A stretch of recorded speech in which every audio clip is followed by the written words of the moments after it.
बातिल से दबने वाले आसमां नहीं हम, बातिल से दबने वाले आसमां नहीं हम, सबर कर सका है तू इम्तिहान हमारा बलगल उला। पढ़ें पढ़ें। कशफ दुजा बिजमालिह हसनत जमीओ खसालिह सल्लु अलैहि वालिम। अल्हम्दुलिल्लाह। মালিডাঙ্গা বাক্সাডাঙ্গা মকবুল হোসেন নুরানি হাফিজিয়া মাদ্রাসার উদ্যোগে 10ম বাৎসরিক ওয়াজ মাহফিলের মাননীয় সভাপতি জনাব হযরত মাওলানা তবিবুর রহমান সাহেব, প্রাক্তন শিক্ষক, শাহাবাদ মাজিদিয়া কামিল মাদ্রাসা। আজকের মাহফিলের প্রধান অতিথি অত্র এলাকার কৃতি সন্তান জনাব আব্দুর রাজ্জাক বিশ্বাস। আপনাদের এই মাহফিলে যার অক্লান্ত পরিশ্রম এবং যোগাযোগের মাধ্যমে সুদূর কুষ্টিয়া হতে আপনাদের নড়াইলের আসলাম, আপনাদের অত্র এলাকার জনপ্রতিনিধি জনাব জামান ভাই মেম্বার, চেনেন তো নাকি? যার মাধ্যমে আমরা এসেছি, আল্লাহ পাক তাদেরকে কবুল করুক, জোরে বলুন আমিন। মঞ্চস্থ হযরত উলামায়ে কেরাম, আমার সামনে উপবিষ্ট ইসলাম প্রিয়, কোরআন প্রিয়, তাওহীদি জনতার একাংশ, পর্দার আলো উপবিষ্টা শ্রবণরত আমার সম্মানিত মা ও বোনেরা, সকলের সাথে আরেকবার সালাম বিনিময় করছি, বলছি আসসালামু আলাইকুম ওয়া রাহমাতুল্লাহ। সালামের জবাবটা তো লোক কম হতে পারেন, কিন্তু সিংহের মতন জবাব হওয়ার দরকার, কথা বলুন ঠিক কিনা? আসসালামু আলাইকুম ওয়া রাহমাতুল্লাহ। মাশাআল্লাহ। সম্মানিত ভাইরা আমার, আমি তো আপনাদেরকে ভাতের সাথে কিছু সজি দিব। আজকের মাহফিলের প্রধান বক্তা মাওলানা নুরুল ইসলাম ফারুকী, তিনি আপনাদেরকে গরুর গোশত যারা খাবেন গরুর গোশত দেবে, আর যারা ব্রয়লার খাবেন ব্রয়লার দেবে, কথা বলুন ঠিক কিনা? আমি সজি দিয়ে চলে যাই, কথা বলুন ঠিক কিনা? দ্বিতীয় বক্তা মানেই মঞ্চ তৈরি করা, ঠিক কিনা? তো আমরা ইনশাল্লাহ আলোচনা করব। যেহেতু আপনাদের এখানে যে কজন লোক দেখতেছি, মুসল্লিও মনে হয় কম আপনার এলাকায়, কথা কয় না? ফজরের নামাজে কয়জন মুসল্লি হয় ভাই? এক কাতারও পড়ে না। তাহলে আমাদের আজকের আলোচনার বিষয় হলো নামাজ। আলোচনার বিষয় কি? নামাজ সংক্রান্ত আলোচনা করব। কষ্ট হবে নাকি? এই নামাজ সংক্রান্ত আলোচনা করতে গেলে অনেকের গায়ে একটু বাঁধতে পারে, বাঁধলে কিছু মনে করেন না, আমার বলার দরকার বলবো। ফামাংসা ফালি মিন অমাংসা ফাল একফুর, ইচ্ছে হলে মানেন, না মানলে না মানেন, আপনি মরার পর আল্লাহ দেখিয়ে নেবে, কথা কথা ঠিক কিনা? ঠিক। সম্মানিত বন্ধুগণ, আমার ভাইয়ের আমার, আজকের মাহফিলগুলোতে লোকজন আসতেছে না। আসলে এরা মাহফিলে এসে কিছু বিনোদন পায়, কিছু কাঁদে, চলে যায়। মাহফিলের যে খোরাক, মাহফিলের যে লাভ, এ সংক্রান্ত জ্ঞান অধিকাংশ শ্রোতাদের নাই, কথা বলুন ঠিক কিনা? আর লাভ যেখানে নাই, বাঙালিকে সেখানে পাবেন না, অন্য কাউ পাইতে পারেন, কথা কচ্ছে না? কথা কচ্ছে। এই যে আমি কুষ্টিয়া থেকে এখানে মাহফিল করতে এসেছি, আমার কিছু লাভ আছে, মাহফিল শেষে পকেটের মধ্যে কিছু টাকা ঢোকাই দিবে, কথা কয় না? তাই এই কারণে কিন্তু আমি এত কষ্ট করে চলে আইছি। আর মন চায় যে আরো 2-5টা করে মাহফিল হোক প্রতিদিন, ঠিক কিনা? কারণ কি ভাই? আমার একটু লাভ আছে। এই আপনি যে মাহফিলে আসছেন, আপনারও তো কিছু লাভ থাকার দরকার, ঠিক কিনা? তা আপনার লাভটা আমি কিছুটা বলি, তাহলে দেখবেন আপনার শুনতে ভালো লাগবে। আমি যদি আপনাকে বলি ভাই নড়াইল বাজারে চলে যান, তো আপনি আমাকে বলবেন হুজুর কি জন্য যাবো? কই এমনি যান, যাইতে মন যাবে। কিন্তু আমি যদি বলি ভাই নড়াইল বাজারে এক লোক আপনার জন্য বসে আছে, গেলেই 10,000 টাকা, একদম 10টা হাজারের 1000-এর নোট 10টা মাইরে দেবে আপনাকে, আপনি কি আর ওয়াজ শুনবেন ভাই? আগে টাকা নিতে দৌড় মারবেন, কথা বলুন ঠিক কিনা? কারণ কি পাইছেন? এখন টাকা পাইছেন, ঠিক কিনা? তা আপনারা যে আজকে মাহফিল আসছেন না, আসলে মাহফিলের যে লাভ এটা আমরা জানি না, জানলে আসতাম। তাহলে এই জন্য আমি লাভের কথা কিছুটা বলি, তারপরে লসের কথা বলবো ইনশাআল্লাহ। সম্মানিত ভাইয়ারা আমার, আল্লাহর নবী মুহাম্মদ রাসূলুল্লাহ বলেছেন, এশার নামাজ আদায় করার পরে কোনো নরনারী যদি আল্লাহর কোরআন বোঝার জন্য কোরআনের মজলিসে কিছুক্ষণ অপেক্ষা করে, কিছুক্ষণ বসে আল্লাহর কোরআনটা বুঝতে চায়, আমার নবী বলেন ওই ব্যক্তির আমল নামায় সারা রাত দাঁড়িয়ে নফল ইবাদত করে একজন ব্যক্তি কত রাকাত নামাজ পড়তে পারে। ধরে নিলাম কোনো ব্যক্তি যদি এশার পর থেকে ফজর পর্যন্ত 100 রাকাত নামাজ পড়ে, এই নামাজ কবুল হতেও পারে নাও পারে। কিন্তু কোনো ব্যক্তি যদি এশার নামাজের পরে আল্লাহর কোরআন বোঝার জন্য কিছু সময় ব্যয় করে, আমার আল্লাহ রাব্বুল আলামিন তার আমল নামায় কবুল 100 রাকাত নামাজের সওয়াব দান করবে। বলেন সুবহানাল্লাহ, বলেন আল্লাহু আকবার। আমার নড়াইলের মুসলমানরা, আমরা এখন যারা এশার নামাজ পড়লাম কবুল হয়েছে কোনো গ্যারান্টি আছে নাকি? জোরে বলেন। আমারই তো নাই, তা আপনার থাকে কি করি? এই সমাজে অনেক মানুষ আছে 20 বছর নামাজ পড়ে, এখনো সূরা ফাতিহা স্পষ্ট ভাবে পড়তে পারে না, এরকম মুসল্লি আছে কি নাই? জোরে বলেন আছে কি নাই? পরে আলহামদুলিল্লাহি রাব্বিল আলামিন ভাবে আইয়া আলে রাব্বিকুমা তাকাযিবান, আমি ব্যঙ্গ করছি না, এইরকমই পড়ার স্টাইল। গ্রামের মানুষ এরকম পড়ে না ভাই? তাহলে আপনি নামাজ পড়তেছেন, নামাজটা এখনো, নামাজের মধ্যে যে হলো 13 ফরজ, তার মধ্যে কেরাত পড়া ফরজ, কেরাতটা শুদ্ধ করে পড়া ফরজ। আল্লাহ বলছেন অরাত্তিলিল কোরআন তারতিলা, তোমরা কোরআনকে শুদ্ধভাবে পড়ো। আমার কোরআনই শুদ্ধ নাই, তো নামাজ হবে কিভাবে? আবার নামাজের কোরআন তেলাওয়াত শুদ্ধ কোন রকম যদি হয়, তো নামাজের মধ্যে কি পড়ি তা বুঝি? কথা বলুন ঠিক কিনা?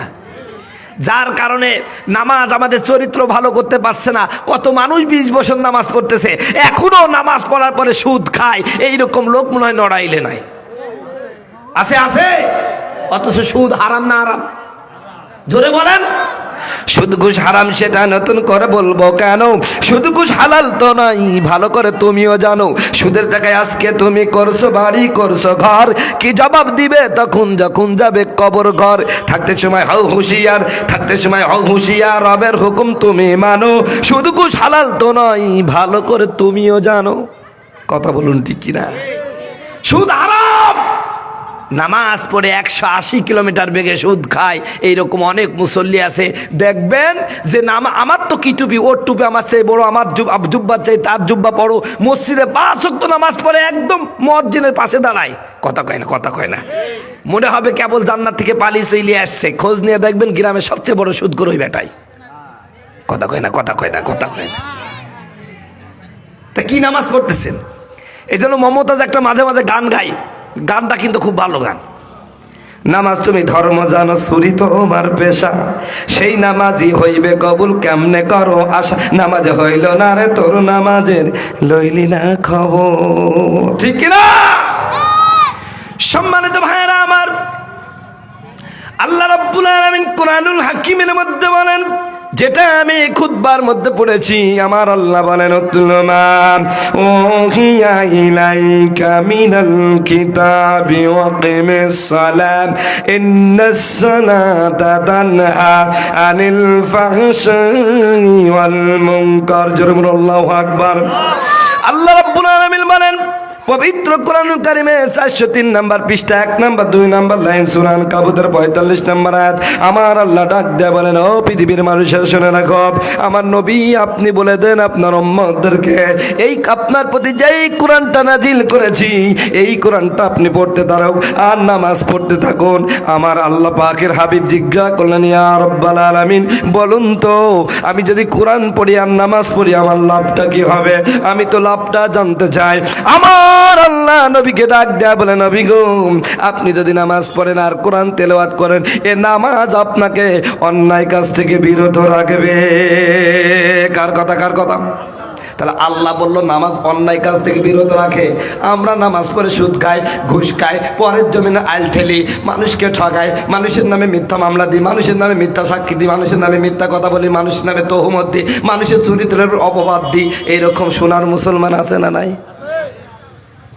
তাহলে আল্লাহ বললো নামাজ অন্যায় কাজ থেকে বিরত রাখে, ইন্না সলাতা নিশ্চয় নামাজ, তানহা বিরত রাখে আনিল ফাহশা ওয়াল মুনকার সমস্ত অন্যায় অশ্লীল কাজ থেকে। তাহলে আমি যে নামাজ পড়ে এখনো ভালো হতে পারলাম না, তাহলে বোঝা গেল আল্লাহ যেই নামাজের কথা বলছে ও নামাজ হয়নি।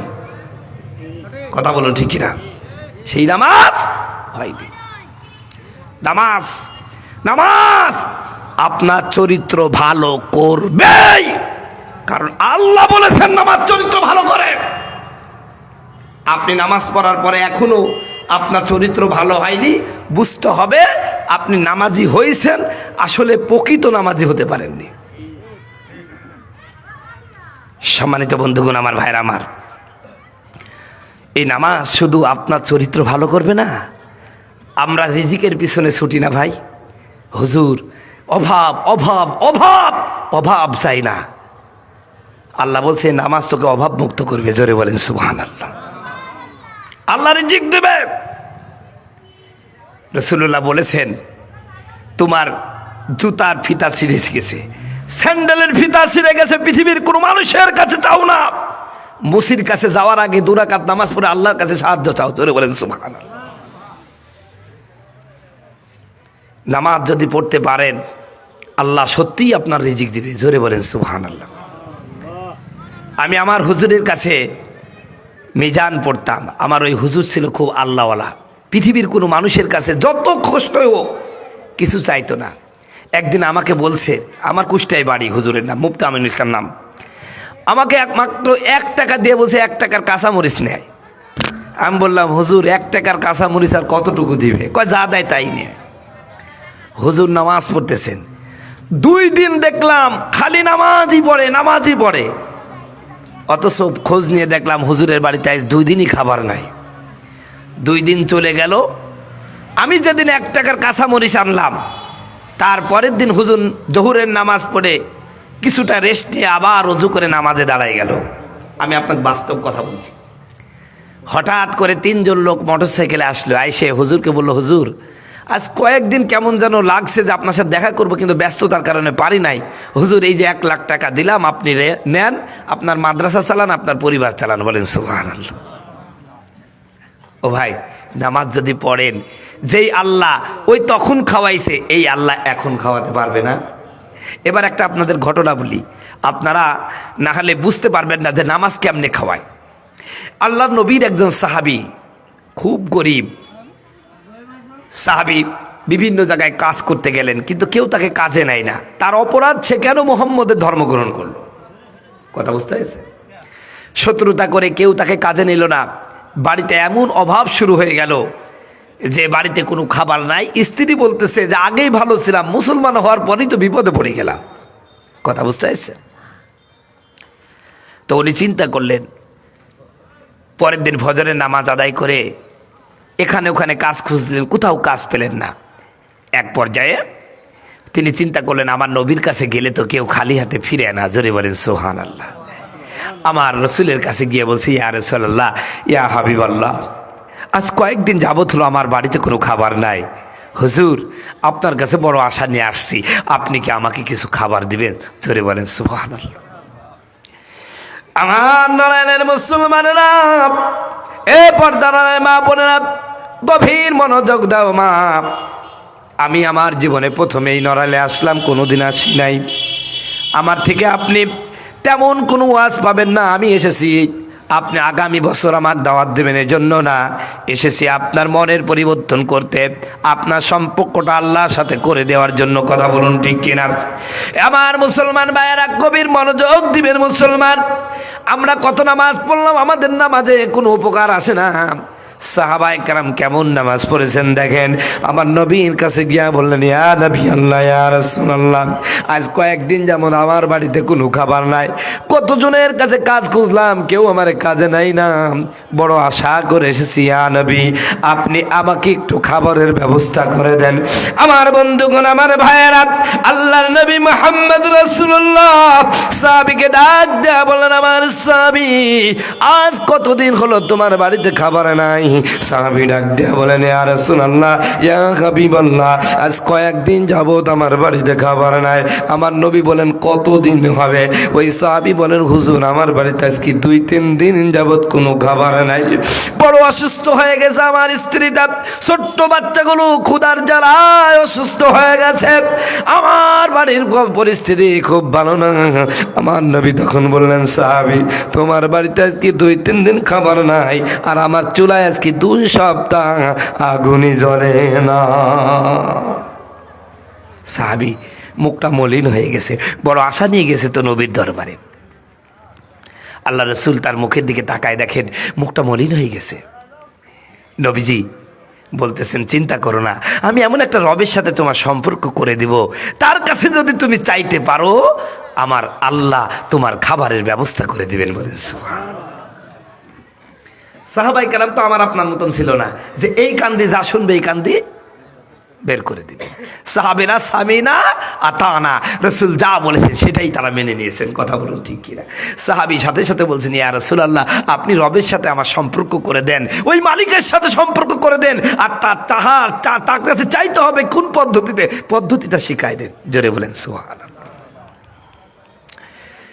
আমার নারায়ণের মুসলমানেরা, আমার নবী মুহাম্মদ রাসূলুল্লাহ এবার সাহাবীকে ডাক দেয়া বলেন, সাহাবী রে, পদ্ধতি কোরআনুল কারীমের মধ্যে আছে, হয়তোবা তোমার মনে পড়ছে না, আমি তোমার মনে করে দিই। তখন আমার নবী কোরআনুল কারীমের সূরাতুল বাকারা, আপনাদের নড়াইলের কোরআন শরীফের মধ্যে এই সূরা আছে কি নাই? এই সূরার মধ্যে একটা আয়াত আছে, এই আয়াতের মধ্যে আল্লাহ বলেন, ইয়া আইয়ুহাল্লাযীনা আমানুস্তাঈনু বিস-সাবরি ওয়াস-সালাহ ইন্নাল্লাহা মা'আস-সাবিরিন। আল্লাহু আকবার। এই ইমানদাররা, যখনই কোনো বিপদে পড়ে যাবা, এই পৃথিবীর কারো কাছে তোমার জন্য সাহায্য চেও না, আল্লাহর কাছে নামাজ আর ধৈর্যের মাধ্যমে সাহায্য চাও। ইন্নাল্লাহা মা'আস-সাবিরিন। নামাজ পড়ো আর ধৈর্য ধারণ করো। নামাজ পড়লেই খাবার দিবে এমন না, নামাজের সাথে আর একটা সম্পর্ক আছে, সেটা হলো ধৈর্য। তুমি যদি নামাজ আর ধৈর্য একসাথে সংমিশ্রণ করতে পারো, নিশ্চিত আল্লাহ রাব্বুল আলামিন তোমার রিজিকের ফয়সালা করবে। জোরে বলেন সুবহানাল্লাহ। আমার ভাইয়েরা, আমার নবীজি যখন কোরআনুল কারীমের আয়াতখানা তেলাওয়াত করে শোনায় দিলেন, সাহাবী আর এক মুহূর্ত দেরি না করে, আমার বন্ধুগণ, আমার ভাইয়েরা, ওই সাহাবী আর এক মুহূর্ত দেরি না করে তাড়াতাড়ি বাড়িতে চলে আসতেন। স্ত্রীকে বলল, ও লিল্লাহি তাকবীর, প্রধান অতিথির আগমন বালিয়াডাঙ্গার পক্ষ থেকে। আলহামদুলিল্লাহ, আমাদের প্রধান অতিথি মহোদয় চলে এসেছেন, তিনি তার মসজিদে তার আসন অলঙ্কৃত করার জন্য অনুরোধ করছি। সম্মানিত বন্ধুগণ, আমার ভাইয়ের, আমার সময় আমার সংকীর্ণ, অবশ্য আলোচনায় কষ্ট হচ্ছে না তো ভাই? সম্মানিত বন্ধুগণ, আমার ভাইয়েরা, আমার এবার সাহাবী দৌড়ে বাড়িতে আসলেন, স্ত্রীকে ডাক দেয়া বলেন, প্রাণের স্ত্রী, শুনে নাও, তাড়াতাড়ি আসো, দেখো তো বাড়িতে পানি আছে নাকি, এক বদনা পানি দিয়ে দাও। বদনা বুঝুন তো ভাই, বদনা বা লোটা, 1 লোটা পানি দিয়ে দেন। পানি নিলেন, কি করবেন পানি দিয়ে? কয়, আমি একটু অজু করবো। অজু করলেন, সাহাবী নামাজে দাঁড়ায় গেলেন। নামাজে 2 রাকাত নামাজ পড়ার পরে স্ত্রীকে ডাক দেয়া বলেন, প্রাণের স্ত্রী, যাও তো আমাদের যাতা ঘরে চলে যাও। যাতা ঘর বুঝেন তো ভাই, যেখানে গম পিসা হয়।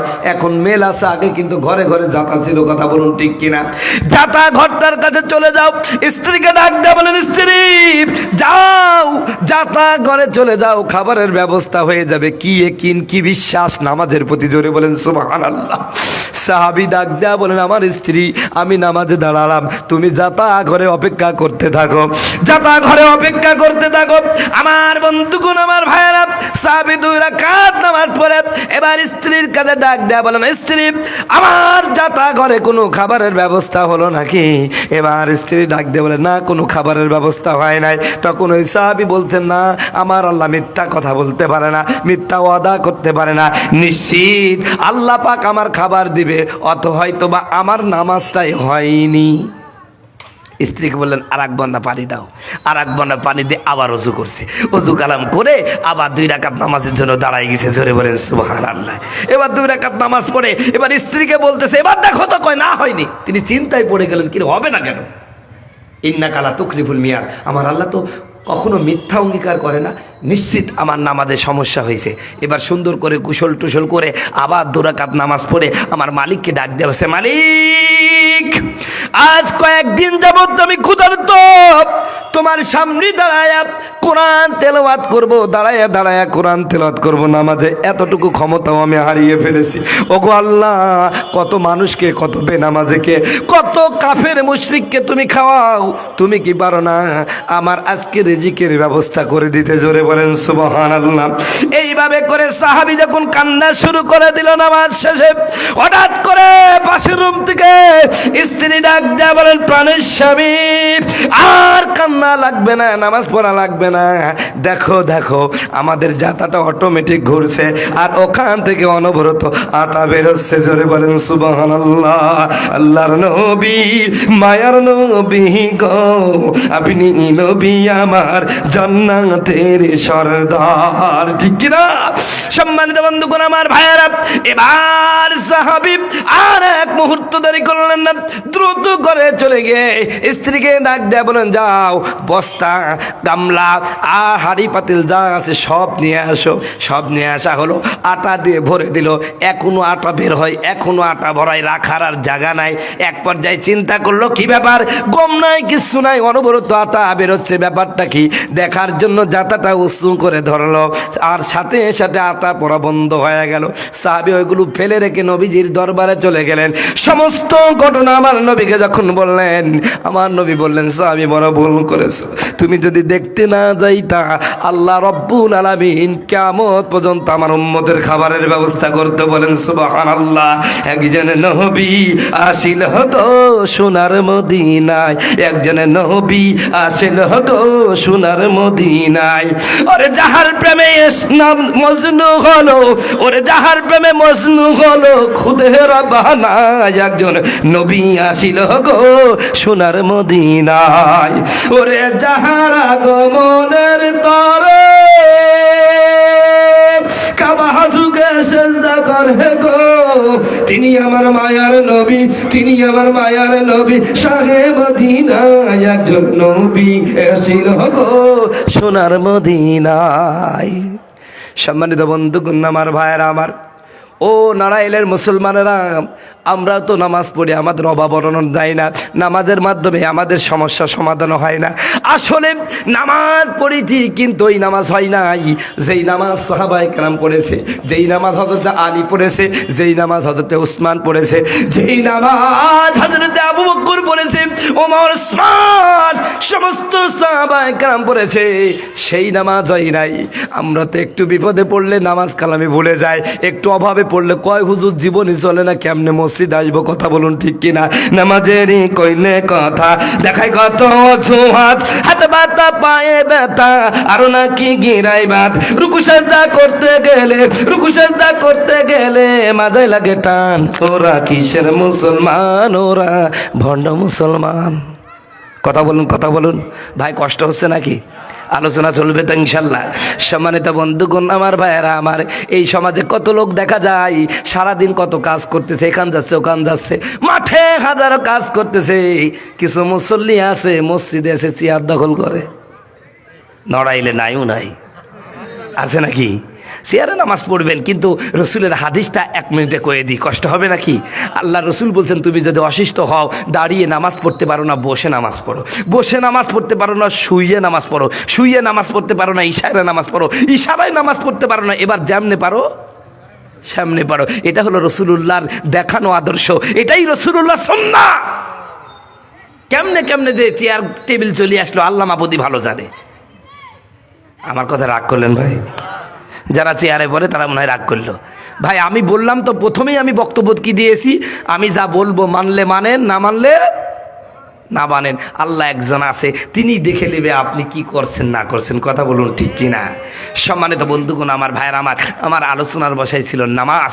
আমাদের নামাজ আমাদের চরিত্র ভালো করতে পারছে না। নামাজ পড়ো সুদ খাচ্ছি, নামাজ পড়ো হজ করতে, নামাজ পড়ো আমরা বিভিন্ন গুনাহ করতেছি। আরে ভাই, নামাজের সাথে আবার কিছু হাজিও আছে, হজ করার পরও চরিত্রের পরিবর্তন নাই। কথা কন না, কথা করছে না। কত মানুষ আছে ভাই, হাজি মানুষ, সব জায়গায় সম্মান দেয়, উনি কোনো সম্মানকে মিস করে না।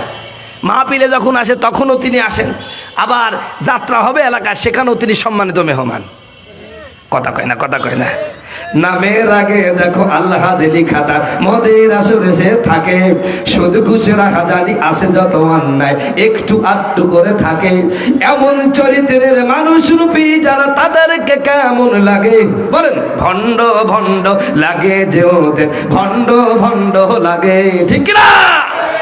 প্রিয় ভাইরা, আবার আপনি যখন হাজি হয়েছেন, কোনো ধর্মীয় অনুষ্ঠান ছাড়া কোনো অনুষ্ঠানে আপনার যাওয়া উচিত নয়। কথা বলুন ঠিক কিনা? আবার হাজির মতো ভেজাল আছে, উনি হজ করতে গেছে তাও মানুষের হক মাইরে। কেমনে? 5 বিঘা জমির মালিক এই নড়াইল শহরে, কথা কয় না, তার 5টা ছেলে 6টা মেয়ে, উনি সব জমি করাকে ছেলের নামে লিখে দেয়।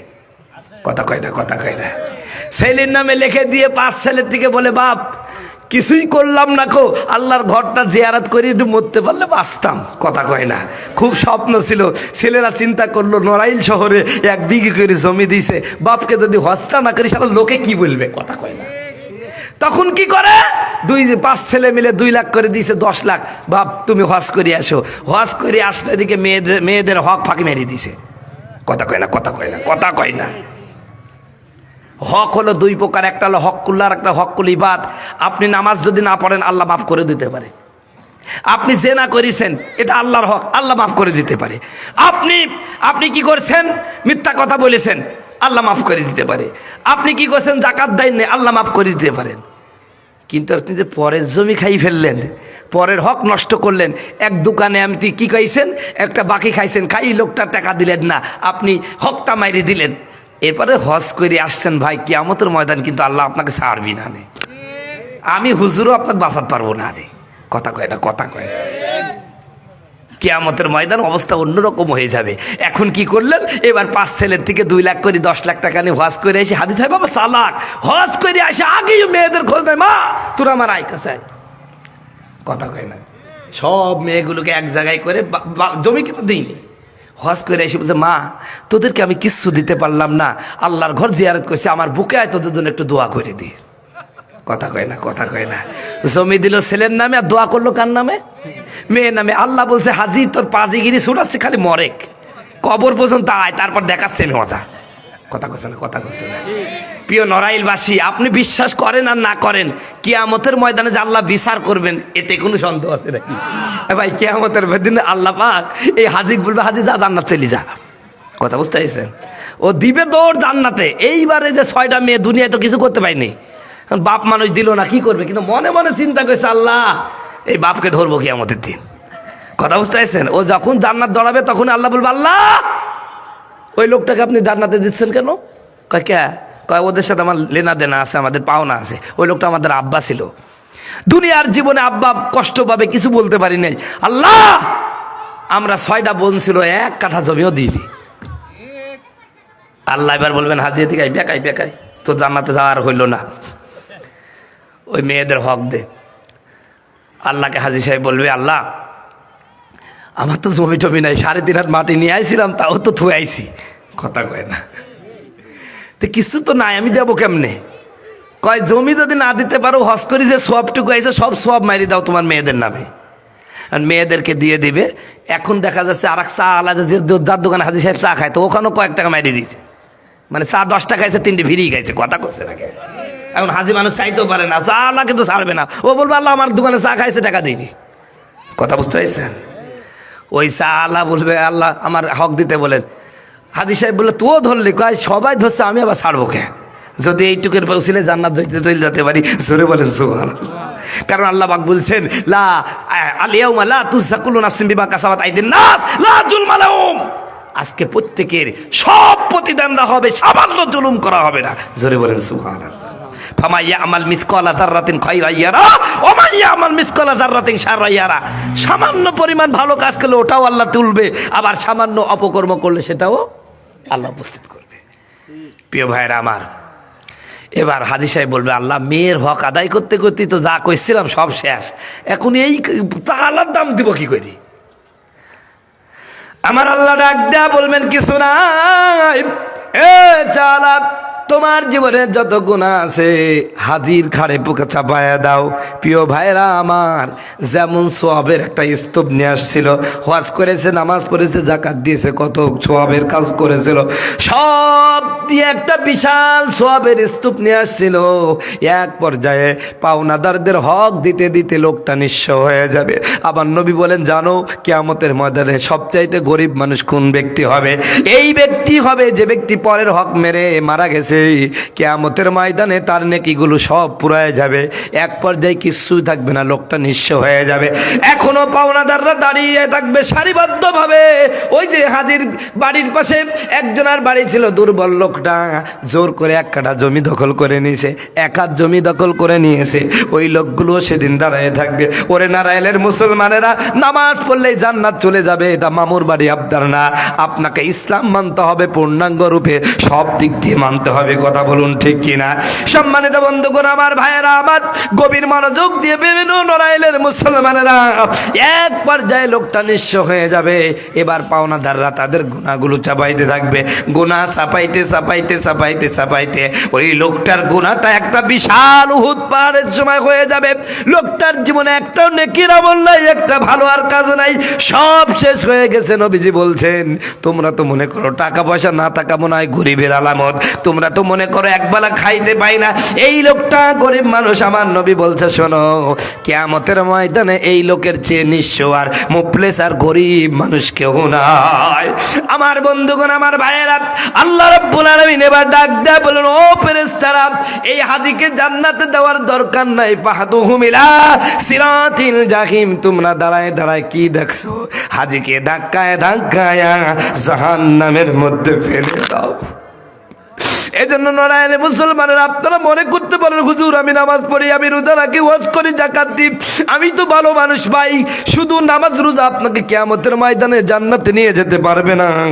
আপনাকে আল্লাহর হুকুম যখন মানতে হবে, আল্লাহর হক যেমন আদায় করতে হবে, এই দুনিয়ার জীবনে মানুষের হকগুলো আদায় করবেন, মানুষের হক নষ্ট করবেন না, পরের জমিনে আল ঠেলবেন না, পরকে কষ্ট দিবেন না, কোনো মানুষকে অন্যায়ভাবে তার উপর জুলুম করবেন না।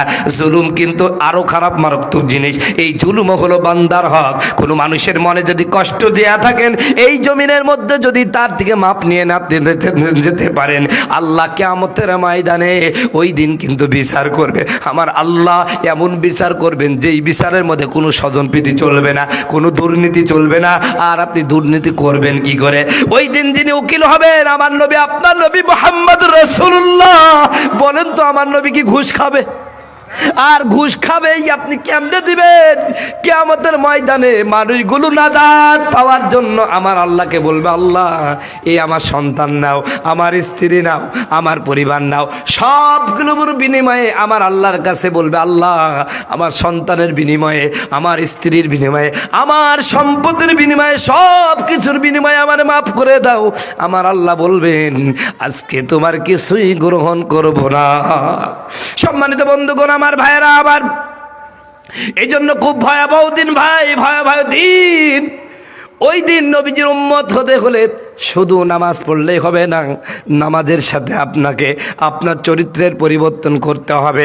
যেদিন দেখবেন যে আপনি নামাজ পড়ছেন, নামাজের আগে আপনি অকাম কুকাম করতেন, কিন্তু নামাজি হওয়ার পরে সমস্ত অকাম ছেড়ে দিয়েছেন, মানুষের প্রতি অন্যায় করেন না, তাহলে বুঝে নিয়েন আপনি জান্নাতের পথে আগাচ্ছেন। জোরে বলেন সুবহানাল্লাহ।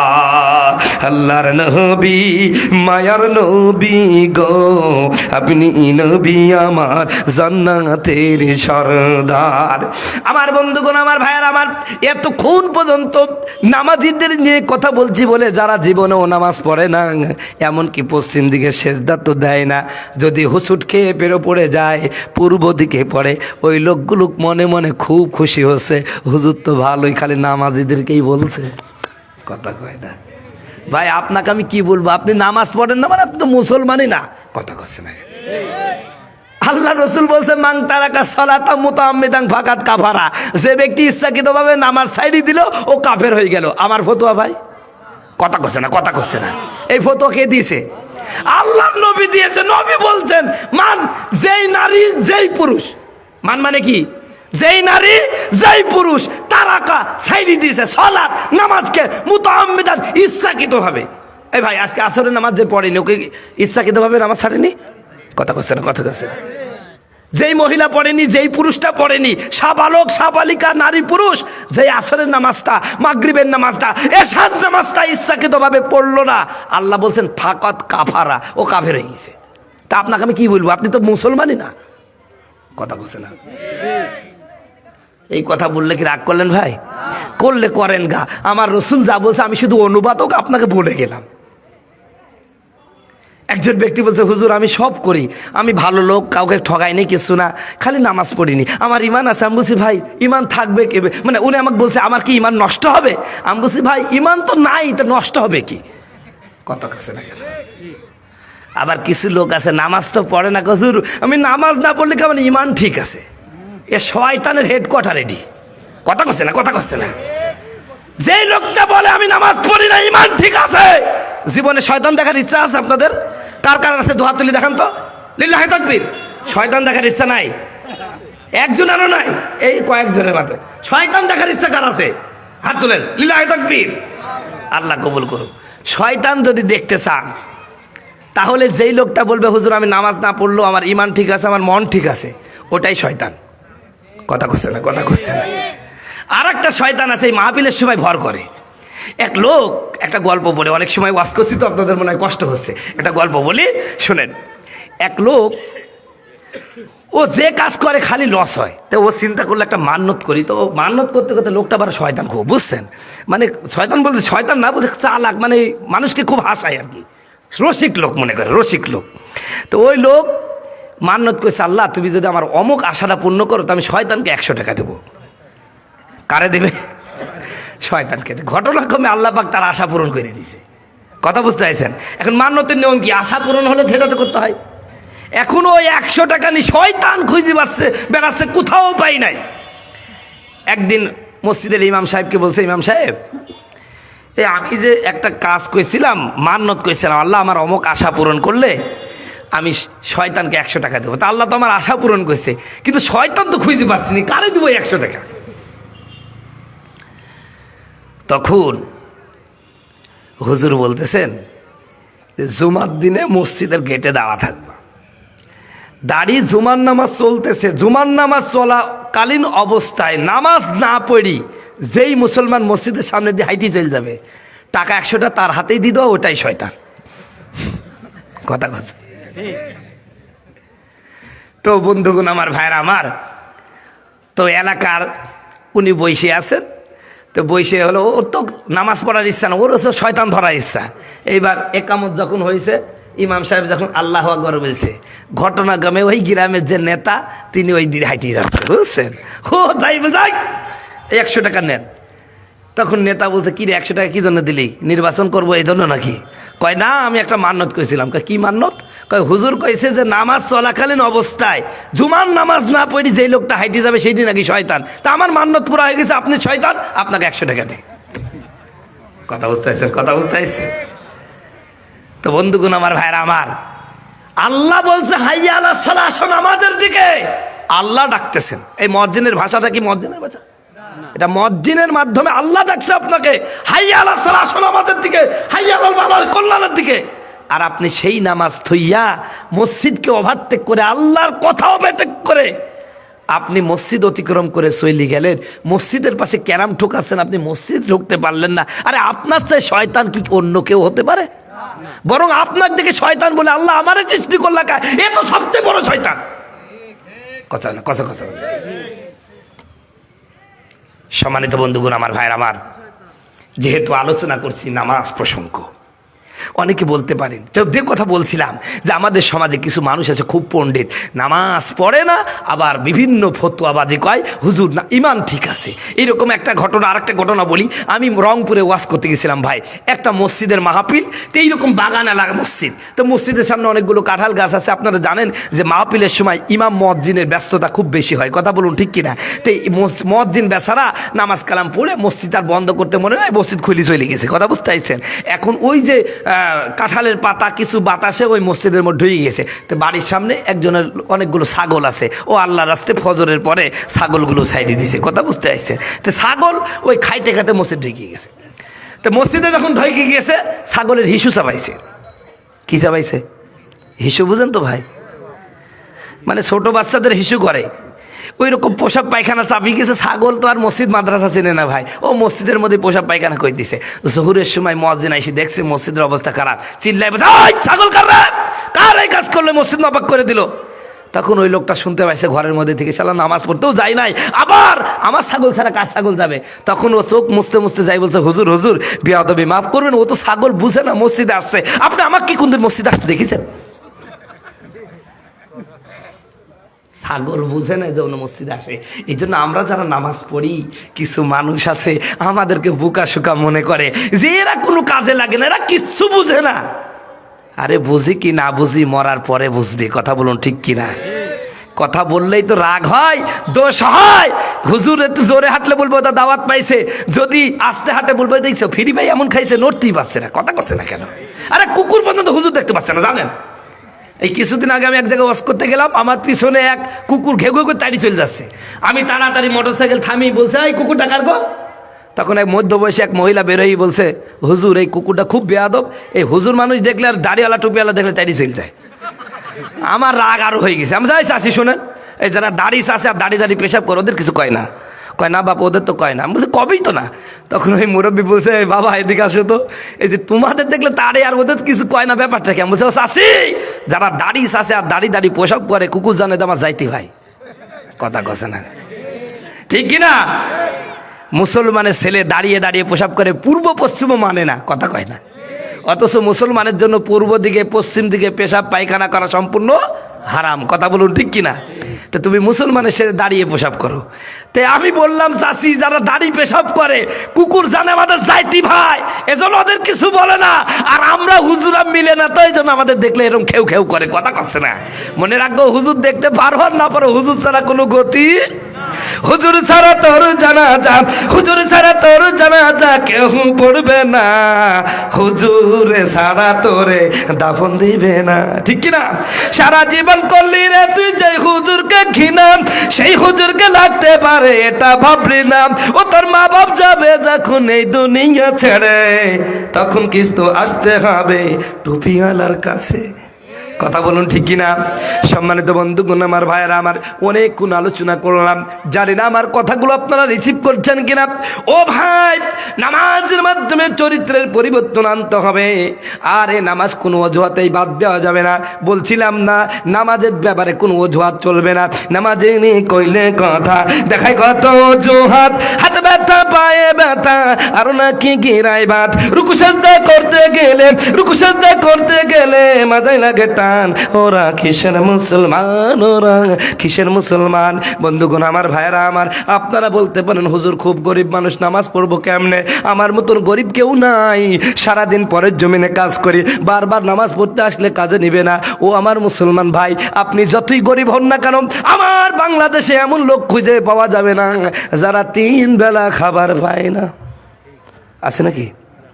বন্ধুগণ আমার ভাইরা আমার, ধরে নিলাম আপনি খুব গরিব মানুষ, খুব গরিব মানুষ, এত গরিব এই নড়াইলের মধ্যে তোমার চেয়ে কেউ গরিব নাই। ও ভাই, আল্লাহ কিয়ামতের ময়দানে হয়তো বা আপনি বাঁচার জন্য আল্লাহকে বলবেন আল্লাহ এই সমাজের সবচাইতে গরিব মানুষ আমি ছিলাম, নামাজ পড়তে পারি নাই, পরের কাছে সবসময় দৌড়ে বেড়াইছি, রিজিকের পিছনে ছুটছি, নামাজ পড়তে পারি নাই। আমার আল্লাহ এমনও সাহাবীকে তুলে দিবেন যাদের জীবনে কোনো দিন 3 বেলা খাবার হয় নাই। ঘটনা একখানা মনে পড়ে গেল, বলবো নাকি? আমার নবী মুহাম্মদ সাল্লাল্লাহু আলাইহি ওয়াসাল্লামের একজন সাহাবী, নাম হযরতে আবু তালহা রাদিয়াল্লাহু তাআলা আনহু। এমন গরিব সাহাবী, প্রিয় ভাইরা আমার, টাকা পয়সা বাড়ি গাড়ি সব ছিল। মক্কার জমিনে যখন ইসলাম কবুল করলো, মক্কার মানুষেরা অত্যাচার শুরু করে দিল, সব রেখে মদিনায় চলে গেলেন। মক্কার মানুষেরা ওখান থেকে ষড়যন্ত্র শুরু করে দিল। ওরা বলল, এ মদিনার লোকেরা শোনো, মদিনার মুনাফিকরা শোনো, ইহুদিরা শোনো, আমাদের এলাকার যুবক ছেলে আবু তালহা তোমাদের মদিনায় চলে গেছে। আমরা তোমাদের প্রতি নির্দেশ করলাম, খবরদার তাকে কোনো আর্থিক সহযোগিতা করবা না, কোনো কাজকর্ম নিবা না। এক পর্যায়ে যখন ক্ষুধার যন্ত্রণা টান দিবে, ও অমনি করে আমাদের ধর্মে ফিরে আসবে। বলেন তো মুসলমান একবার জেনে বেজে যদি ইসলাম কবুল করে, ওরে মেরে ফেললেও কি ইসলাম ছাড়বে? আরো জোরে বলেন, ছাড়বে নাকি? আমার বন্ধুগণ, আমার ভাইয়েরা, লোকটা যখন মদিনায় চলে আসলেন, মদিনায় আসার পরে এমন বিপদে পড়ে গেলেন, কেউ কাজে নাই না, ক্ষুধার যন্ত্রণা সইতে পারে না। আমার বন্ধুগণ, আমার ভাইয়েরা, এমন অবস্থা হয়ে গেল, অভাবের তাড়নায় একটা মাত্র চাদর, এই চাদরটা তিনি পরিধান করলে তার স্ত্রীকে উলঙ্গ থাকা লাগে, স্ত্রী পরিধান করলে স্বামীকে উলঙ্গ থাকা লাগে। এমন একটা কঠিন পরিস্থিতি যখন হয়ে গেল, বন্ধুগণ, ও নড়াইলের মুসলমানেরা, পর্দার আড়ালের মা, আজ তোমাদের কাপড় চোপড়ের অভাব নাই। কত থ্রি পিস আছে, 5টা তুমি বাইরে রেখেছো, প্রতিদিন নতুন নতুন পরবা, আরো 10টা শোকেসের মধ্যে তোলা। কথা বলুন ঠিক কিনা? এ আমার মা, জানি না এই নড়াইলের জমিনে আসবো কিনা, একটু মনোযোগ সহকারে শুনবেন মা। এ আমার নড়াইলের যুবক ভাইয়েরা, আমার বাবাজিরা, দরিদ্রতার অজুহাত দিয়ে কিয়ামতের ময়দানে আল্লাহর কাছ থেকে নাজাত পেয়ে যাবেন না। না না, দেখেন কেমন গরিব, একটা মাত্র চাদর, এই চাদরটা তিনি পরিধান করলে স্ত্রীকে উলঙ্গ থাকা লাগে, স্ত্রী পরিধান করলে স্বামীকে উলঙ্গ থাকা লাগে।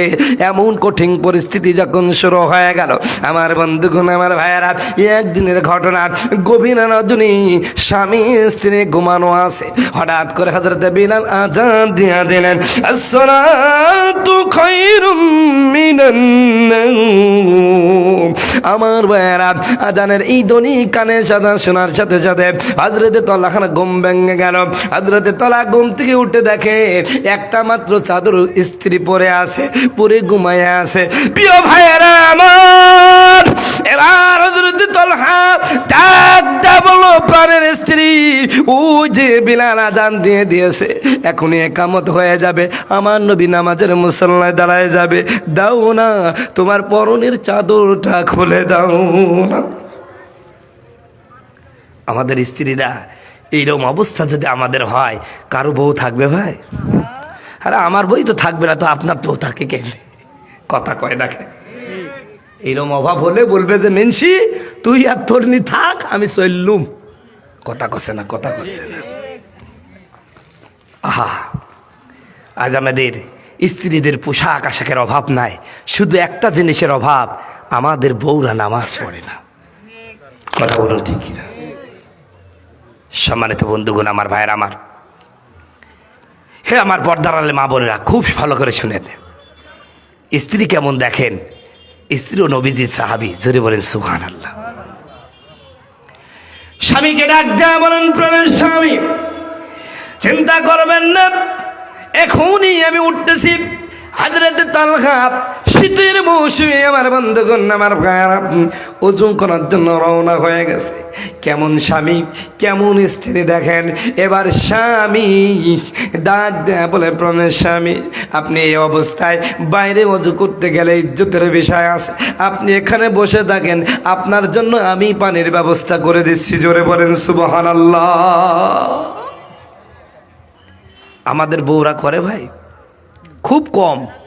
এই শীতের মধ্যে উনি ঘুমেই থাকে, স্বামী বেচারা নামাজ পড়বে, তার জন্য একটু গরম পানি করে দিবে, এইরকম সুযোগ কথা বলছে না, কথা কথা আছে নাকি? নাই। খালি বাপ, মানে স্বামী এমন হয়ে গেছে, বেচারা স্বামী মাকে 10টা টাকা দিবে, তাও বউর অনুমতি ছাড়া দিতে পারে না। কথা কছে না, কথা কছে। আর আমরা বউরা, স্বামীরাও এরকম হয়ে গেছি, স্ত্রী যেরকম বলে ওইরকমই চলার চেষ্টা করি, চিন্তা করি এইরকম বউ চলে গেলে আর বউ পাবো নাকি? ঠিক কিনা? কত আমাদের কুষ্টিয়ায় দেখেছি, কত যুবক আছে, কত ভাই আছে, বউকে ছেলে মেয়ে কিনে কত ভালো খায়, মাকে কোনোদিন একটু ভালো খাবার দেয় না। কথা কছে না। আরে ভাই, আপনার ছেলের খাবার হচ্ছে, আপনার বউর খাবার হচ্ছে, আপনার শাশুড়ি শ্বশুরের খাবার হচ্ছে। পৃথিবীতে মা বাপ এত খায় যে তারে 3 বেলা খাবার দিতে পারো না। জিন্দা থাকতে মা বাপ কে এক টুকরা খাবার দাও না, 1 লোকমা খাবার দিক থেকে বউর চিন্তা করো, বউ কিছু বলবে। অথচ এই বাপ মা যখন না খেয়ে মারা যায় 40 গ্রাম দাওয়াত করে খাওয়ায়। কথা কচ্ছে না কেন? ও তুমি জিন্দা থাকতে 1 মুঠো ভাত, ও তুমি জিন্দা থাকতে 1 মুঠো ভাত দাওনি মা বাবার মুখে, মরলে খাওয়াও পাড়ার লোক দেখে। মাসে মাসে লক্ষ টাকা ব্যাংকে রাখো জমা, বাড়ি বাড়ি ভিক্ষা করে তোমার মা বাবা। ও তোমার বউয়ের হাতে সোনার চুরি, ও তোমার বউয়ের হাতে সোনার চুরি, দিন কাটে মহা সুখে, মরলে খাওয়াও পাড়া লোক দেখে। এই ওয়াজ অন্যদিন যদি কোনো সুযোগ আসে মা বাপ সম্পর্কে আলোচনা করব। আমার আলোচনা নামাজের মধ্যে যাই, তা কিনা মনে আছে? স্ত্রী ডাক দেওয়া বলেন, প্রাণের স্বামী না আপনি বাইরে যাবেন না, আমি পানির ব্যবস্থা করে দিই। পানি নিয়ে এসে ডালা শোনো করলেন। হযরতে তালাকে ওযু করাই দিয়া, শরীরটা মুছায়া দেয়া, নিজের পরনের কাপড়টা খুইলা দিয়া হযরতে তালার স্ত্রী ডাক দেয়া বলেন, প্রাণের স্বামী যান, আমার নবীর পিছনে জামাতে নামাজ পড়ে আসেন। জোরে বলেন সুবহানাল্লাহ। আমার বন্ধুগণ, আমার ভাইরা, এবার হযরতে তালহা নামাজের জন্য যখন রওনা হয়েছে, পিছন দিক দিয়ে প্রাণের স্বামী স্ত্রী ডাক দেয়া বলেন, আমার প্রাণের স্বামী, আমারও কিন্তু নামাজ পড়া লাগবে। খবরদার নামাজ পড়ে নবীজির দরবারে বেশিক্ষণ বসে থাকবেন না, কারণ আপনি যদি নবীজির দরবারে বসে থাকেন আর যদি সূর্য উঠে যায় আমার নামাজটা কাজা হয়ে যাবে।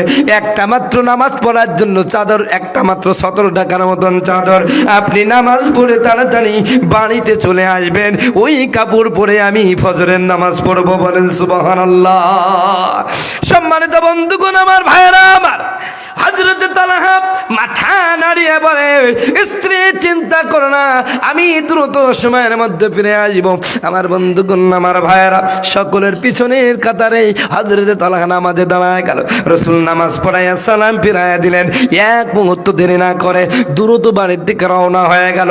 কয়েকদিন ধরে এমন কাজ করছেন, অন্যান্য সাহাবীরা লক্ষ্য করে চিন্তা করলো, আরে নামাজ পড়ে হযরতে তালহা বারবার বাড়ি চলে যায়, সবার পিছনে মসজিদে আসে, সবার আগে মসজিদ থেকে বের হয়ে যায়। মুনাফিকের অনেকগুলো আলামত আছে, তার মধ্যে অন্যতম আলামত, মুনাফিক যারা সবার পিছনে মসজিদে আসে তারা মুনাফিক, ওরা মসজিদে আগে বের হয় যারা।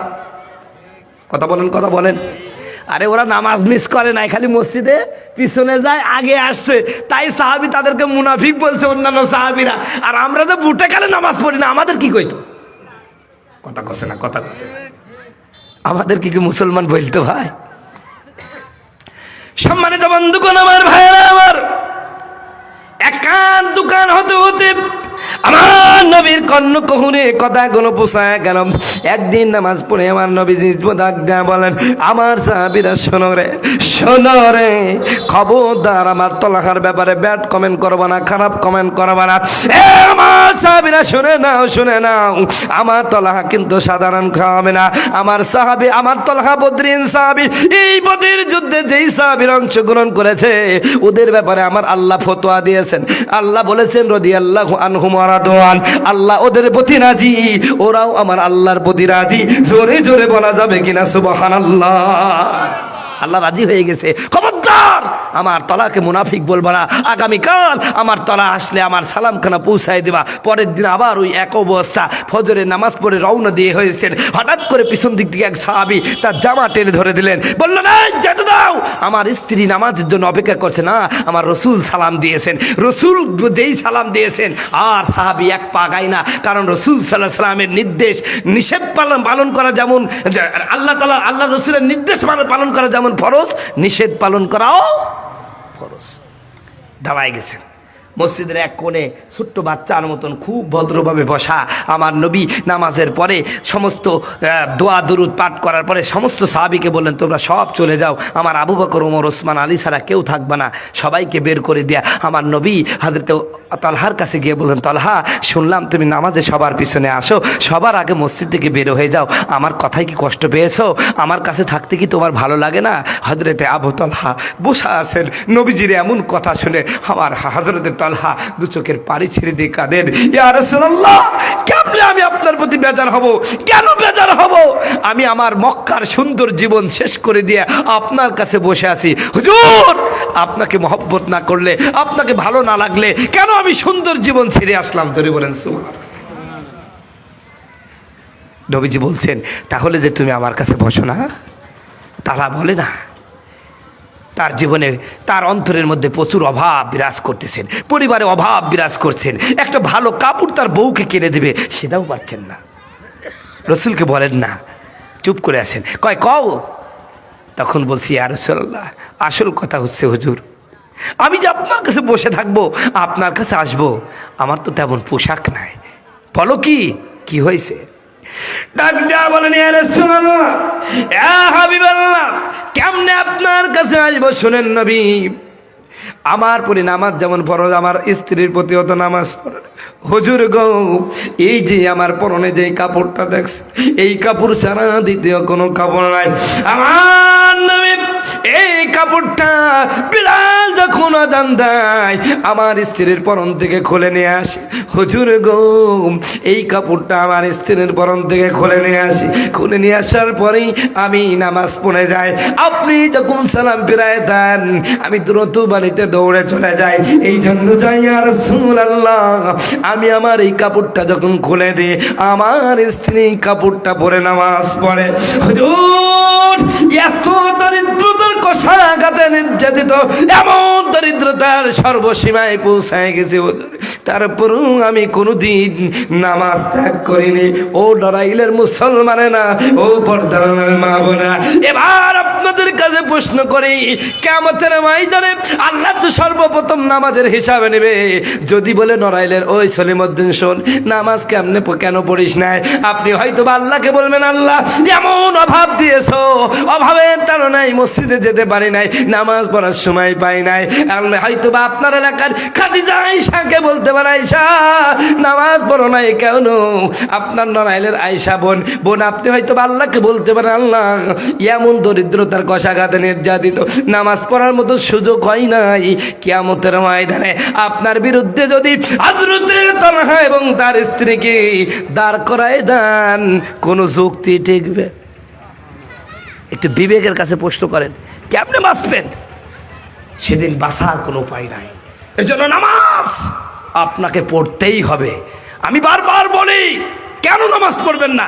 অনেকে বলে, হুজুর আমি আসলে লোকটা তো ভালো হতে পারিনি, একটু ভালো হয়ে নামাজ পড়বো। ওরে ভাই, নামাজ ভালো না বলেই তো পড়তে হবে, কথা কয় না? কারণ এই নামাজই তো আপনাকে একদিন ভালো করবে। নামাজ না পড়লে তো আপনি ভালো হতে পারবেন না। এই জন্য আমি বলি, আপনি যদি জেনা করেন নামাজ পড়েন, চুরি করেন নামাজ পড়েন, সুদ খান নামাজ পড়েন, ঘুষ খান নামাজ পড়েন, পরের জমিনে আইল ঠাল নামাজ পড়েন, রাজনীতি করেন নামাজ পড়েন, যা করেন নামাজ পড়েন, নামাজই আপনাকে একদিন ভালো করবে। সম্মানিত বন্ধুগণ, আমার ভাইরা, আমার যে কথা বলছিলাম যে নামাজ আপনাকে কি হলো ভাই? জিকির করেন। এ ভাই যায় না ভাই, হ্যালো, যায় না ভাই, যায় না, ওরা মিটে যাবে ইনশাল্লাহ। লা ইলাহা ইল্লাল্লাহ, লা ইলাহা ইল্লাল্লাহ। চোখের পলকে তুমি হতে পারো লাশ, বন্ধ হবে চিরদিনই তোমার নিঃশ্বাস। হবে না তোমার নাম, হবে না তোমার নাম মসজিদের বাইকে, বাড়িওয়ালা নাই রে বাড়ি, নাই রে দুনিয়াতে, বাড়িওয়ালা নাই রে বাড়ি, নাই রে দুনিয়াতে, বাড়িওয়ালা নাই রে বাড়ি, নাই রে দুনিয়াতে। বন্ধুগণ, আমার ভাইরা, আমার হয়তো বা আপনি বলতে পারেন, হুজুর গো, ও হুজুর, আমি আপনার কাছে এতটুকু জানতে চাই, অনেকেই আছে তো ভাই গরিব মানুষের কথা বলতে পারলাম, অনেকেই বলে করতে পারেন হুজুর আমি বড় লোক মানুষ, আমি বিশাল বড় ব্যবসায়ী, এই ব্যবসা সেই ব্যবসা এগুলো করতে গিয়ে নামাজ পড়তে পারি না।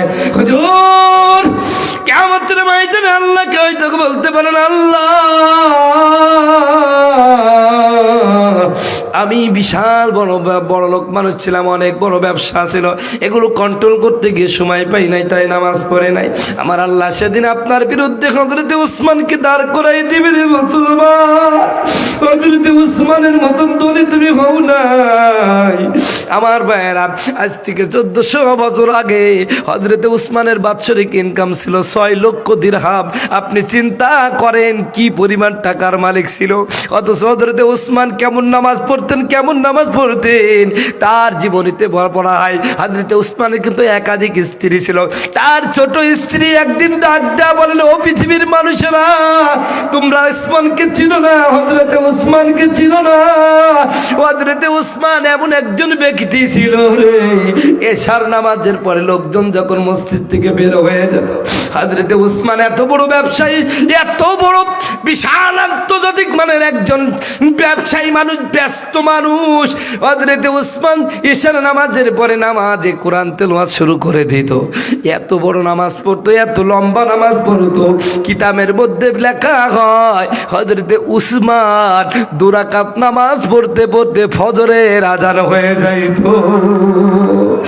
এ নারায়ণের মুসলমানেরা, এবার আপনারা বলেন তো, আপনি বলতে পারেন হুজুর ব্যবসায়ী মানুষ ব্যস্ততার কারণে নামাজ পড়তে পারি নাই। কিয়ামতের ময়দানে আপনার বিরুদ্ধে ওসমানকে যদি দাঁড় করায় দেন, ওই তুই বল উসমানের চেয়ে বেশি ধনী থাকি তুই, বলেন তো কোনো জবাব আছে নাকি? এই জন্য আমার বন্ধুগণ, আমার ভাইয়েরা, অনেক আলোচনা হয়ে গেল, অনেক লম্বা আলোচনা নামাজ সম্পর্কে। এতটুকু কথা আপনাকে বুঝায়, আপনি দরিদ্র হন, খাইতে পান আর না পান, আল্লাহর বিধান আগে, আল্লাহর বিধান আগে, সেটা হলো নামাজ, ঠিক না? সম্মানিত বন্ধুগণ, আমার ভাইয়েরা আমার, এই নামাজকে দুনিয়ার জমিনে কায়েম করার জন্য আমার নবী খুব কষ্ট করেছেন, খুব কষ্ট করেছেন। বন্ধুগণ, আমার ভাইয়েরা আমার নবী আপনার জন্য আমার জন্য কি দুঃখ করেছেন, কি কষ্ট করেছেন শুনেন। কিয়ামতের ময়দানে আমার বন্ধুগণ, আমার ভাইয়েরা আমার, নবী ছাড়া আপনি নাজাত পাবেন না, মুক্তি পাবেন না। নবীকে কিন্তু ভালোবাসতে হবে। আপনার নামাজটা আবল তাবল নামাজ হলে হবে না, আমার নবীর তরিকা অনুযায়ী হতে হবে, নবীর তরিকা অনুযায়ী হতে হবে। আমার নবীর তরিকা অনুযায়ী যখন নামাজ পড়বেন, তখন আপনার আল্লাহর নবীর প্রতি মহব্বত চলে আসবে। আল্লাহর নবীর প্রতি যদি মহব্বত চলে আসে, তাহলে লাভটাকে শুনেন। আমার আল্লাহ বলেন, কুল ইন কুনতুম তুহিব্বুনাল্লাহ ফাত্তাবিউনি ইউহিব্বুকুমুল্লাহ আগফির লাকুম যুনুবাকুম ওয়াল্লাহু গফুরুর রহিম। আমার আল্লাহ ডাক দেয়া বলেন, এ পৃথিবীর মানুষেরা, তোমরা আমি আল্লাহর ভালোবাসা চাও, আমি আল্লাহর ভালোবাসা যদি পাইতে চাও, আবার নবীকে অনুসরণ করো। অর্থাৎ নবী যেমন ভাবে চলেছে, নবীর চরিত্রটা যেমন ছিল, নবীর নামাজটা যেমন ছিল, নবীর চলাফেরা যেমন ছিল, তোমার চলাফেরা, তোমার নামাজ, তোমার চরিত্র এমন করো। যদি করতে পারো, আমার আল্লাহ বলছেন, আমি আল্লাহ তোমাকে ভালোবাসবো। শুধু ভালোবাসা না, বরং আমি আল্লাহ রব্বুল আলামিন তোমার জীবনের গুনাহ মাফ করে দিব। বলেন সুবহানাল্লাহ।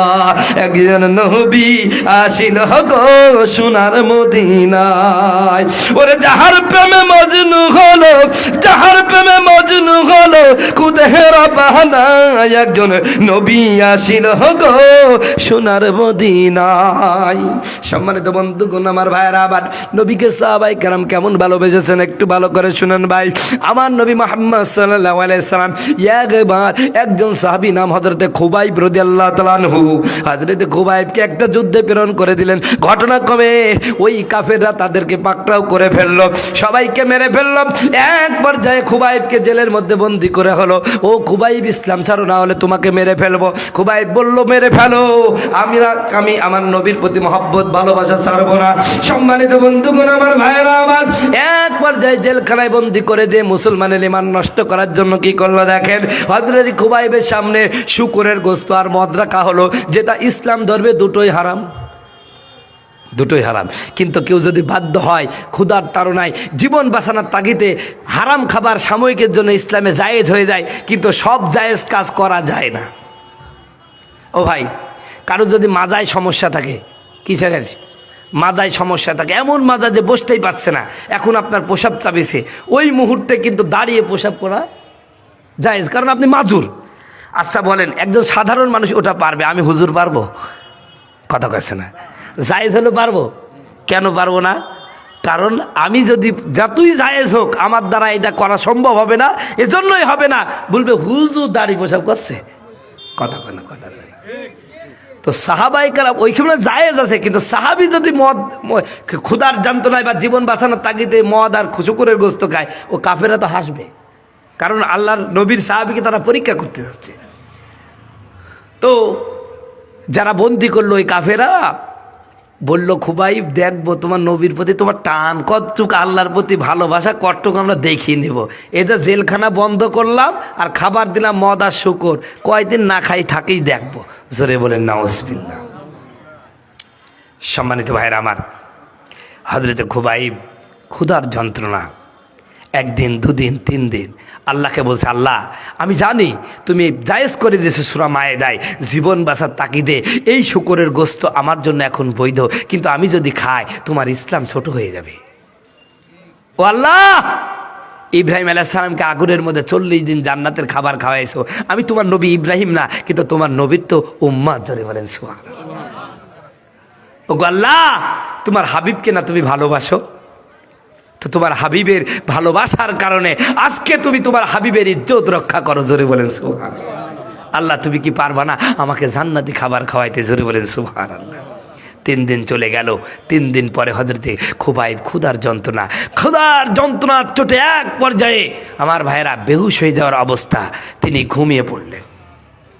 এটা শেষ করলে ভালো হয় ইনশাল্লাহ। আপনি হলো নিয়ে আসেন ভাই, বক্তা নিয়ে আসেন, আমার শেষের পথে। বুঝতে আছে, আমি শেষ করে দেবো এখন। তাহলে ভাই, যেহেতু বক্তা চলে আসছে, এখন বক্তা আগে সাথে নিয়ে কথা বলা এটা অনুচিত, ঠিক কিনা? এই জন্য যে আলোচনা ধরতে গেলাম এটা আর শেষ করতে পারলাম না। কষ্ট পেলেন নাকি? তো যাই হোক, ইনশাল্লাহ ভালো থাকেন, ভালো থেকো বন্ধু, যদি বেঁচে থাকি দেখা হবে আবার। চারিদিকে মৃত্যুর হাহাকার শুনি, কন্দনের হৃদয়ে সবার। মনটাকে ধুয়ে মুছে সাফ করে নাও, বেলা বুঝি হয়েছে যাবার। ভালো থেকো বন্ধু, যদি বেঁচে থাকি দেখা হবে আবার, ঠিক কিনা? সম্মানিত বন্ধুগণ, আমার ভাইয়ের আমার, যাই হোক, আমি আমার যে বিষয়টা আমি সূরাতুল আনকাবুত থেকে 45 নম্বর আয়াত তেলাওয়াত করেছিলাম। আল্লাহ বলেন, উতলু মা উহিয়া ইলাইকা মিনাল কিতাব ওয়া কিমিস সালাহ ইন্নাস সালাতা তানহা আনিল ফাহশা ওয়াল মুনকার। আল্লাহ বলতেছেন, হে নবী, কোরআনুল কারীম থেকে আপনার প্রতি যা নাজিল করা হয়েছে এটা আপনি তেলাওয়াত করুন, নামাজ পড়ুন। নামাজ অন্যায় কাজ থেকে বিরত রাখবে, সেই নামাজটা কেমন নামাজ হবে সেই কথাগুলো আমি আপনাকে বুঝিয়েছি। প্রিয় ভাইরা আমার, পরকালে এই নাজাতের জন্য আমার রসুল বলবেন, উম্মতরা তোরা নামাজ পড়িস, তোরা নামাজ পড়িস। প্রিয় বন্ধুগণ, আমার ভাইরা, যেই নবী মিজানে আমার আপনার জন্য উপকার করবেন, হাসরে উপকার করবেন, কবরের মধ্যেও আমার নবীকে দেখিয়ে বলা হবে ইনাকে চিনো কিনা। বন্ধুগণ, আমার ভাইরা, আমার নবীকে আমি আপনি যদি কবরে চিনতে পারি, তাহলে কবরটা জান্নাতের টুকরা হয়ে যাবে। বলেন কথা ঠিক কিনা?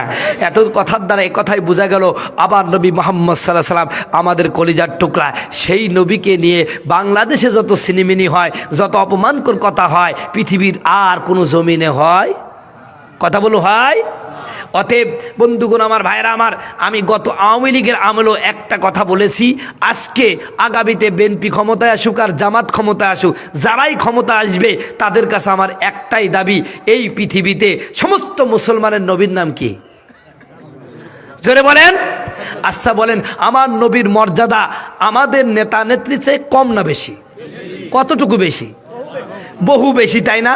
ও বন্ধু, আপনি যদি বিএনপি করেন, আপনার নেত্রীকে নিয়ে যদি কেউ অপমানকর কথা বলে, আপনার খারাপ লাগে না? কথা বলেন। আপনি যদি জামাত করেন, আপনার নেতাদের নিয়ে যদি কোনো কথা বলে আপনি রেগে যান। আপনি যদি আওয়ামী লীগ করেন, আপনার নেতা নেত্রী নিয়ে কথা বললে আপনি রেগে যান। অথচ এই সমস্ত নেতা নেত্রীর চেয়ে আরও বেশি প্রিয় আমার নবী, আপনার নবী। সেই নবীকে আজও গালি দেওয়া হয় বাংলাদেশে। আমরা বন্ধুগণ, আমার দেশে এমন এমন মহিলাদেরকে হিরোইন বানানো হয়েছে। তার মধ্যে একটা হলো রোকিয়া বেগম, যে আমার নবীকে অস্বীকার করেছে, ঈসা নবীকে অস্বীকার করেছে, আল্লাহকে অস্বীকার করেছে, কোরআনকে অস্বীকার করেছে। সেই মহিলার গোমর ফাঁস করে দিল রাজশাহী একটা বিশ্ববিদ্যালয়ের শিক্ষক। তাকেই এমনভাবে এই অবস্থা করা হলো। এমনকি কিছু কিছু মুসলমানের কাছে দেখলাম সেই রোকিয়ার মর্যাদা আমার নবীর চেয়েও বেশি। নাউজুবিল্লাহ করে কর, নাউজুবিল্লাহ করে কর। আমি বলি, বাংলাদেশে আপনি নাস্তিক হন, মুরতাদ হন, যাই হোক না কেন, বাংলার জমিনে আমার নবীকে নিয়ে কোনো কথা বলা যাবে না। কথা বলুন ঠিক কিনা বন্ধুগণ, আমার ভাইয়েরা? এদেশে আপনার নেতার বিরুদ্ধে, নেত্রীর বিরুদ্ধে কথা বললে সেটা যদি অপমান করা হয়, আমার নবীকে যারা গালি দিবে তাদের সর্বোচ্চ শাস্তি আগামীতে যারাই ক্ষমতায় আসবেন সংসদে পাস করতে হবে মৃত্যুদণ্ড। মৃত্যুদণ্ড কারা কারা চান? প্রিয় ভাইরা আমার, এই দাবির পক্ষে একটা ছেলে ছিল, উসমান হাদি নামে একটা ছেলে। আপনারা জানেন গতকালকে গুলিবিদ্ধ হয়েছে। এই ছেলেটার জন্য দোয়া করে আল্লাহ পাক তার হায়াত দান করুক, তাকে সুস্থ করুক, সকলে বলুন আমিন। এই ছেলেটা টক শোতে আমি দেখেছি একাই সমস্ত নাস্তিককে একদম উড়াধুরা শেষ করে দিত। ছেলেটা খুবই ইসলামী মাইন্ডের। এর জন্য বাংলাদেশের সমস্ত উলামা একরাম দোয়া করছে। আজকেও প্রধান বক্তাকে বলবো, আপনার ওয়াজ করতে করতে রাত মেলা হয়ে যেতে পারে, উসমান হাদি ভাইয়ের জন্য দোয়া করবেন। আল্লাহ পাক তাকে সুস্থ করে দেন, দ্রুত সেপাই কামেলা আজেলা দান করেন।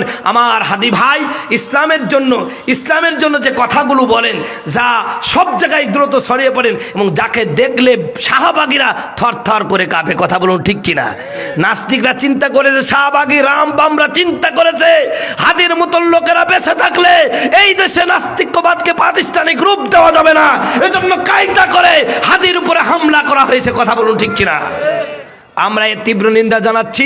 এই বাংলাদেশে কেউ অপরাধ করলে তার বিচারের জন্য আইন আদালত আছে। প্রত্যেকটা মানুষের বেঁচে থাকার অধিকার আছে। কথা বলুন ঠিক কিনা?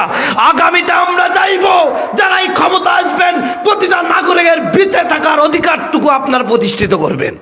কথা বলুন ঠিক কিনা? সম্মানিত বন্ধুগণ, আমার ভাইরা, সর্বশেষ আপনাদের কাছে এতটুকু কথাই বলে যাই ভাই, আপনারা ওয়াজ শুনেন আর যাই করেন ভাই, নামাজটা পড়েন। কি পড়েন? নামাজ পড়েন। আগামীতে যদি আপনাদের সামনে আসতে পারে, আমার ওই যে যেখানে আলোচনা শেষ করেছিলাম, যেখানে রেখে গেলাম, এখান থেকেই আবার শুরু করবো ইনশাআল্লাহ। আল্লাহ যদি কথা বলে তৌফিক দান করে। মা বোনেরা আসছেন, আসলে তাদের জন্য বেশি কথা বলা হয় নাই, তবে আগামীতে ইনশাআল্লাহ বলা যাবে যদি আল্লাহ পাক তৌফিক দান করে। যেহেতু আপনাদের এলাকায় নতুন এসেছি, আল্লাহ পাক কবুল করে সকল আমিন। আমরা যা বললাম আমি সহ আপনাদের সকলকে আমল করার তৌফিক দান করুন। ওমা আলাইনা ইল্লাল বালাগ। আসসালামু আলাইকুম ওয়া রাহমাতুল্লাহি ওয়া বারাকাতুহু।